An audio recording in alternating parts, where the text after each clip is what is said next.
Hey friends, so check it out. About a month ago, I got a hold of a set of Jelly Poi from Ignis Pixel. And the question is, are they any good? Well, walk along with me as I find out.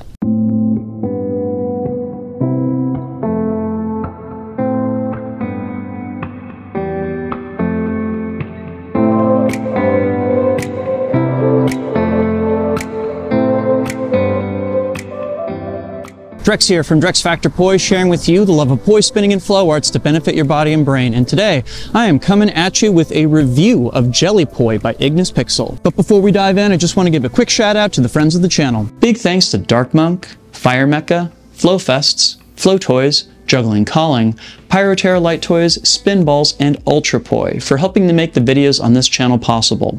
You can learn more about all these awesome companies and the work that they're doing to support flow artists like yourself by checking out the links down in the description of this video. And special thanks to the non-business friend of the channel, Pekha Pekkonen. Thank you so very much for supporting my channel, my work, and my mission. So Ignis's Jelly Poi are centered around something that's been a long-standing frustration in the poi spinning world. Namely, programmable poi look really beautiful. They create awesome trails and awesome patterns in mid-air. The only problem is, when there's any kind of collision, especially a collision with your body, those polycarbonate housings really hurt. So, is it possible to create programmable poi that have a softer body to them and still retain all of the awesome features of other programmable poi? My answer to that question is kinda, but I also think they're burying the lead a little bit on this. Let me explain why. But hey, first up, let's go through my usual review rubric, simply because I don't think I've seen another review out there for these. Features. So Jelly Poi are a set of programmable LED poi made by Ignis Pixel, and they are, I believe, 24 pixels long. You can see that they have this kind of long housing to them that is 3D printed, and they have like 6 veins in it. Every other vein has a line of ball bearings in it to kind of add some weight, and then the LEDs themselves are in the center of the housing. It, of course, is connected via a nylon rope to a set of their programmable handles, which are also awesome. And the whole thing connects via Bluetooth to Ignis Pixel's app, its smartphone app, that allows you to bring up different images onto the poi and even create custom programs and keep track of your poi workouts. It's pretty awesome. Ease of use.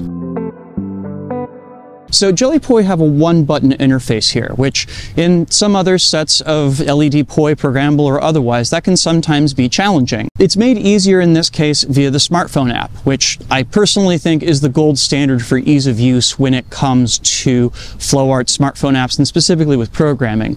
The only challenge there really is if you have like a custom program that you would like to do to a song.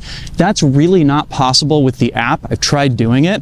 You can create a custom timeline and you can set different graphics to post for different amounts of time, but you can't really do that while you're putting it up against a piece of music. So any specific program that you would do for as a performance is going to be a little challenging. But if you're just doing a gig where you got to show a company's logo for a little while, or you have some cool graphic you want to throw onto your phone and put onto the poi, that stuff's pretty easy. Brightness. So I'm just going to say that I have yet to find any set of programmable poi on the market that aren't blindingly bright if you crank that setting all the way to the max, and these are no different. I can see them quite clearly in the daytime. Battery life. So as many of you know, I have 2 tests that I do every single time I get a new set of LED poi. One to see how badly I can punish the battery, and one to see how the poi function with a more normal use case. So for the first test, I set all the LEDs to pure white and crank up the brightness all the way. And with the Jelly Poi, they last all of an hour when I do that, which is not surprising. Programmable poi usually don't have terribly great battery life. But the surprise for me is that switching over to doing a rainbow mode at medium brightness gave me 10 hours of battery life with these, which is shocking to me. I don't know that I can think of any other LED poi that I have ever tested that have that big a spread between the bright white test and the rainbow test. It was quite dramatic. Durability. So straight up, durability is kind of the Achilles heel of any set of programmable Poi. Like Bubble Poi, also made by Ignis Pixel, the Jelly Poi are made by 3D printing the housings, which means that they're essentially creating layers of plastic that are connected together with each other. Now, those layers of plastic also create points where there can be a potential weakness and or failure. I have yet to make that happen with a set of the Jelly Poi. I have made it happen with the Bubble Poi, so I know it's possible.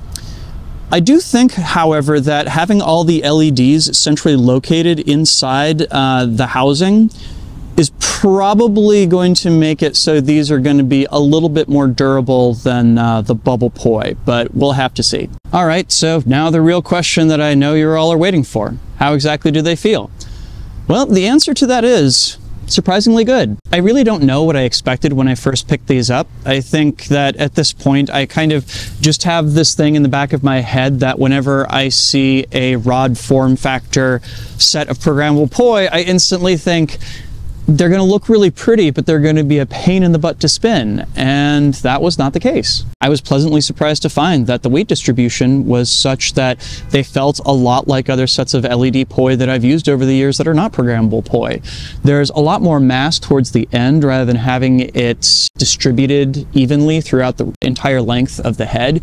And that meant that things like stalls and plane brakes were actually a lot cleaner and a lot easier with these than they are normally with programmable Poi. But you ask, what about the promise of Jelly Poi in the first place? Do they hurt less than spinning other programmable Poi? And the answer to that is yes, with some caveats. So are they softer than any other set of programmable Poi that I have used? Yes, absolutely, by a huge margin, yes.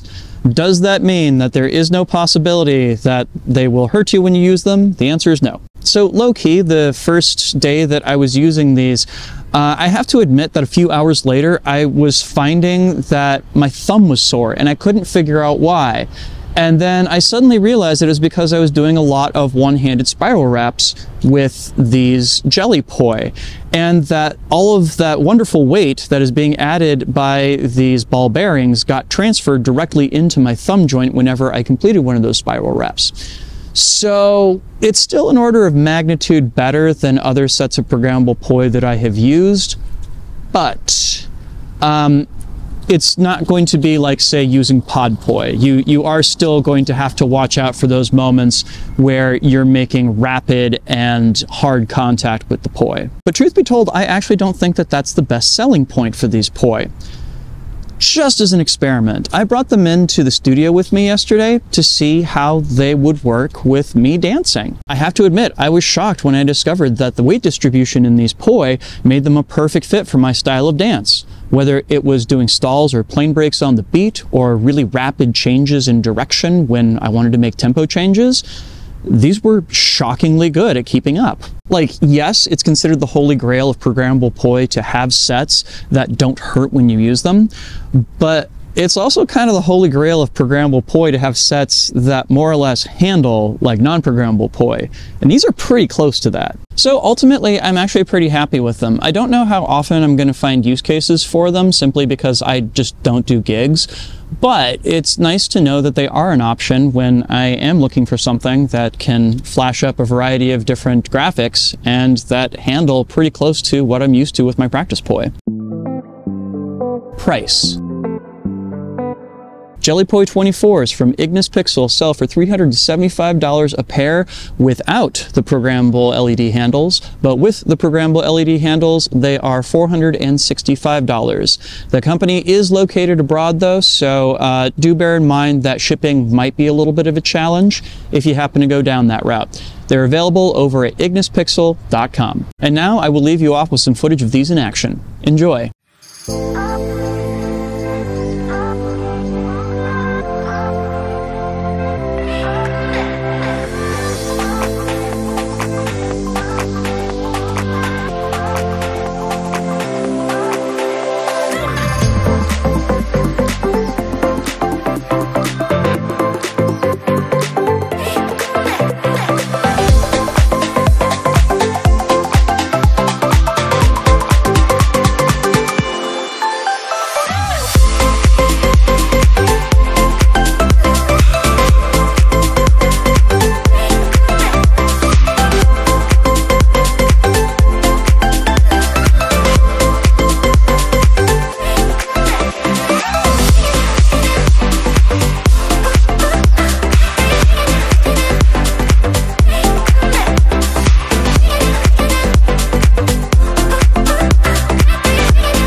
Do you have a set of the Jelly Poi 24s? What do you think of them? Leave me a comment and let me know. Also be sure to like, share, and subscribe to help other people find this video and to help my channel grow.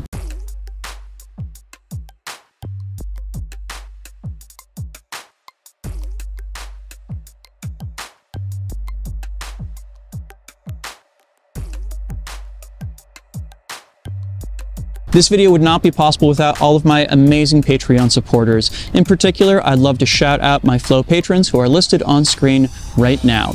If you'd like to check out some of my other LED prop reviews, I will go ahead and include a link to a playlist of those videos down in the description, as well as a link to my Patreon if you would like to support the channel, because every little bit helps. Thanks so much for watching. Make sure to go out and flow today, and I'll see you with a new video real soon. Take care now. Peace.